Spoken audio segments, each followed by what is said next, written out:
बच्चों लोग, पहला टॉपिक रहेगा आज की क्लास का condition for effective pi bond formation. Topic का मैं नाम लिख चुका हूँ ऊपर में। क्या है? Condition for effective pi bond formation, यानी पाई बॉन्ड फॉर्म करने का इफेक्टिव कंडीशन क्या होना चाहिए। तो ध्यान ना,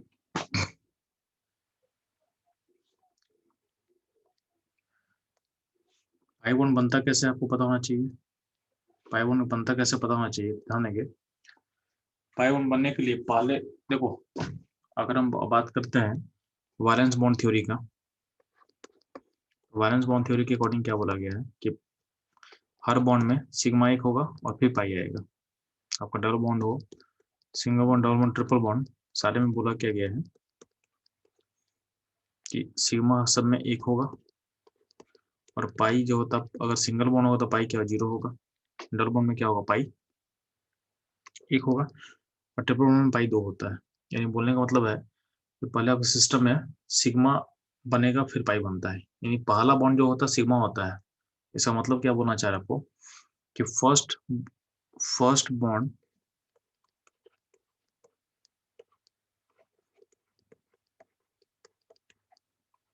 इज ऑलवेज सिग्मा। ये किसका किसका है? ये वैलेंस बॉन्ड थ्योरी के बारे में बात कर रहे हैं, जो कि करेक्ट नहीं है और पढ़ चुके हैं एमओटी थ्योरी में।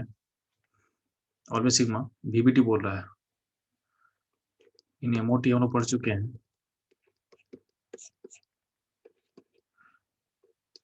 फर्स्ट बॉन्ड पाई हो सकता है, first bond pi is possible. तो एमओटी के अकॉर्डिंग पढ़ चुके हैं पहला बॉन्ड पाई हो सकता है। कहाँ हो सकता है यार? तो बी टू में सी टू में आप पढ़ चुके हो कि इनका पहला बॉन्ड पाई होता है।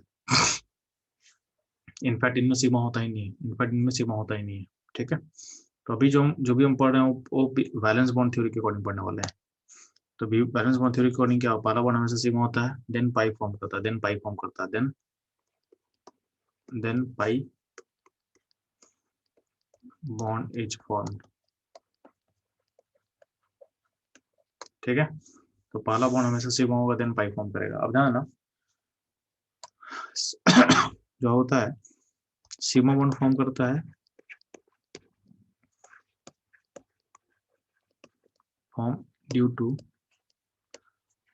Axial overlapping, axial overlapping. तो अगर बात कर रहे हैं हम ए और बी का सिग्मा बॉन्ड का,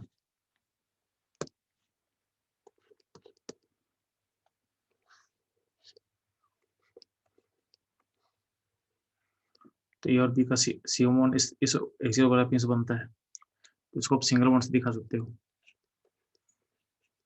इसको आप सिंगल बॉन्ड से दिखा सकते हो। ठीक, अब ध्यान देना कि अगर पॉइंट है कि अगर बात करते हैं अब पाई बॉन्ड बनाना, तो पाई बॉन्ड बनता है इस तरीके से। तो पाई बॉन्ड बनेगा, अब सिंगल बॉन्ड बन गया, और अगर मान लेते हैं कि बी के ए और बी के पास ऑर्बिटल्स खाली है, इस तरह का लैटरल ओवरलैपिंग से क्या बनता है, पाई बॉन्ड बनता है। ठीक है, तो ध्यान देना, अगर अगर बात करें कि ए और बी का जो सिंगल बॉन्ड है अगर साइज छोटा होगा, ये दो केस ले रहे हैं कि ए और बी छोटे साइज का एलिमेंट है, यानी ए और बी है उसका दोनों का साइज छोटा है, और एक ऐसा केस होता है जब ए और बी दोनों का साइज लार्ज है।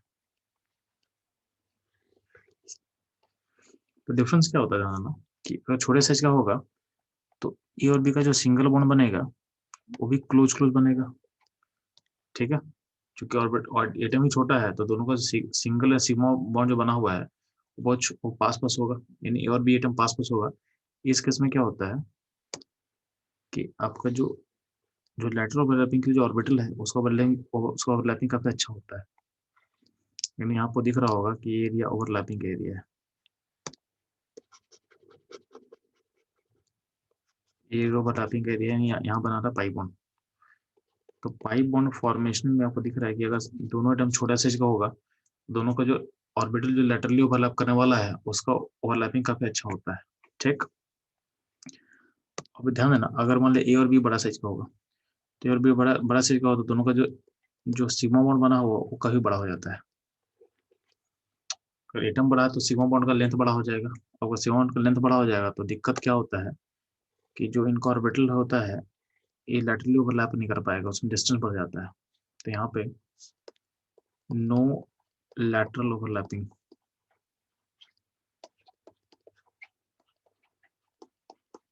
पॉसिबल इज पॉसिबल, यानी अगर एटम काफी लार्ज साइज का हो जाएगा तो उसमें क्या होता है, उसका ऑर्बिटल लैटरली ओवरलैप करना पॉसिबल नहीं है, क्योंकि सिग्मा बॉन्ड का लेंथ बड़ा हो चुका है। तो सिग्मा बॉन्ड के बाद आपका लैटरली ओवरलैप करना क्या हो, पॉसिबल नहीं होगा। और पॉसिबल नहीं होगा इसका मतलब क्या है, पाई बॉन्ड बनेगा नहीं। तो no pi bond formation, no pi bond formation. ठीक है, तो अब इसको समझ कि कब पाई बॉन्ड बनेगा। तो यहाँ ना ए और बी एटम का बात करते हैं, तो ए और बी एटम अगर बात करते हैं पीरियड नंबर, जनरली लिखा गया है, जनरली पाई बॉन्ड बनने के लिए, ठीक है, एटम छोटा होना चाहिए। तो for effective pi bond formation,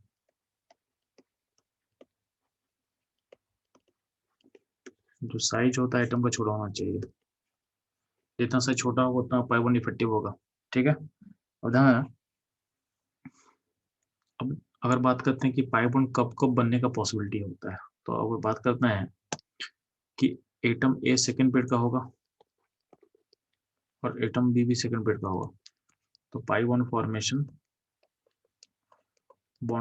हो सकता है। तो यस, पॉसिबल। अगर मान लेते हैं कि एटम ए होगा सेकेंड पेड का और एटम बी होगा थर्ड पेड का, या उल्टा कर ले, ये थर्ड होगा और ये सेकंड होगा, तो इस केस में भी पाई बॉन्ड बन सकता है, इस केस में पाई बॉन्ड बन सकता है। तो इसको आप यस बोल सकते हो। अगर मान लेते हैं जो ए है, ए होता है आपका अगर थर्ड पेड का और बी होगा थर्ड पेड का, यानी हम एटम का साइज लार्ज करते जा रहे हैं, इस केस में पाई बॉन्ड नहीं होता है। रेयर बोल सकते हो या देख सकते हो नो, या तो नहीं होगा या तो होगा तो बहुत कम होगा, रेयर बोल सकते हो। ठीक है, यानी थर्ड पेड का एलिमेंट रहेगा ना, तो वही पाई बॉन्ड फॉर्म नहीं करेगा, या होगा भी तो बहुत रेयर होगा। ठीक है, तो थर्ड के बाद अगर रेयर है तो थर्ड के बाद फोर्थ फिफ्थ इन सब पेड का एलिमेंट्स होगा, तो उसमें पाई बॉन्ड क्या होगा, फॉर्म नहीं करेगा, पाई बॉन्ड फॉर्म नहीं करेगा। ठीक है, यानी आफ्टर सेकेंड पेड अगर हम इसको लिखना चाहें हम, तो आप ऐसा बोल सकते हैं हम लोग कि आफ्टर सेकेंड पेड,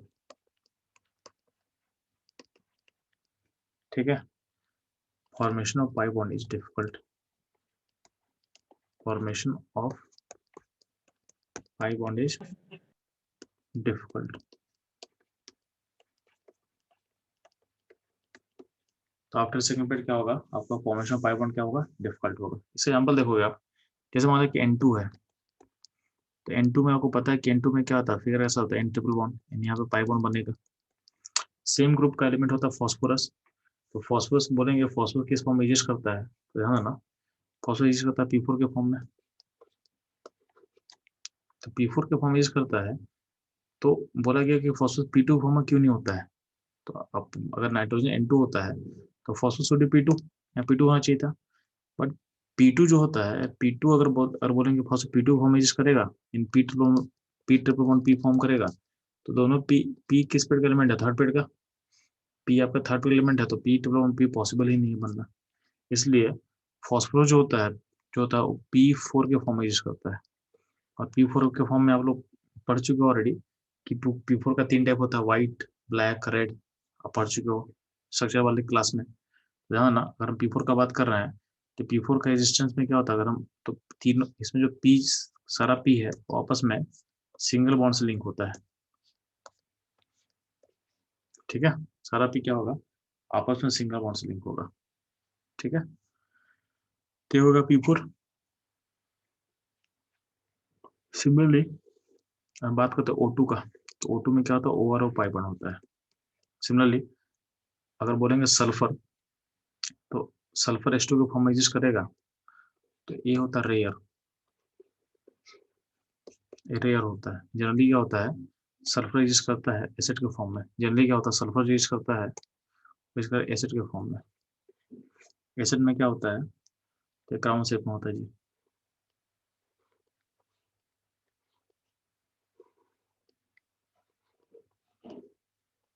ऐसा कुछ होता है।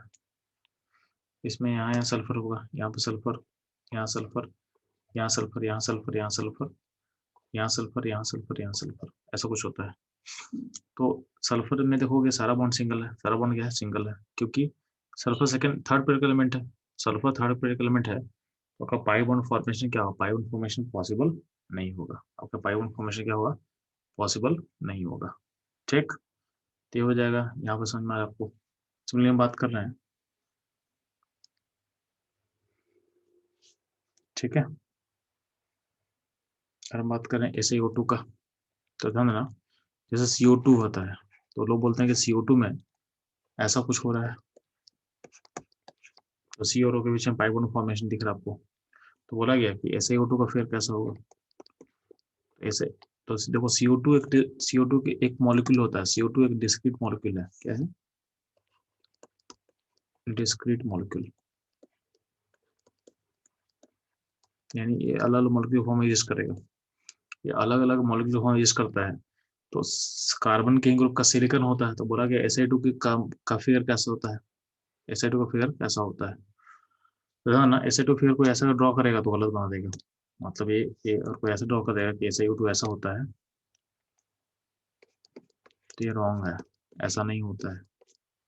क्यों, क्योंकि सिलिकॉन या थर्ड एलिमेंट है, तो सिलिकॉन यहाँ पे पाई बॉन्ड बनाना नहीं चाहता है, मतलब पाई बॉन्ड फॉर्मेशन आप थोड़ा सा क्या होगा, रिलेक्टेंट होगा। तो सिलिकॉन का फिगर कैसा होता है, ध्यान ना। तो ऐसा बोला गया है कि SiO2 का फिगर जो होता है, तो SiO2 एक सिंगल पॉलीमर नहीं है, sorry, SiO2 single discrete molecule नहीं है। SiO2 बेसिकली बेसिकली एक लार्ज लार्ज मॉलिक्यूल का छोटा सा पार्ट है। और SiO2 फिगर को हम रिप्रेजेंट करें तो ऐसा कुछ होता है। सिलिकॉन ले लो और सारे सिलिकॉन को 4 O से लिंक कर दो,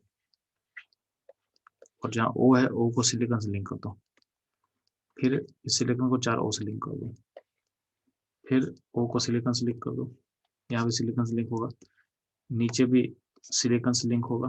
तो हर जगह जो O है वो 2 सिलिकॉन से लिंक होगा, और जितना भी सिलिकॉन हो 4 O से लिंक होगा। ऐसे करके ये मॉलिक्यूल इनफाइनाइट सीरीज तक मूव करेगा, मतलब इन्फिनिटी तक मूव करेगा।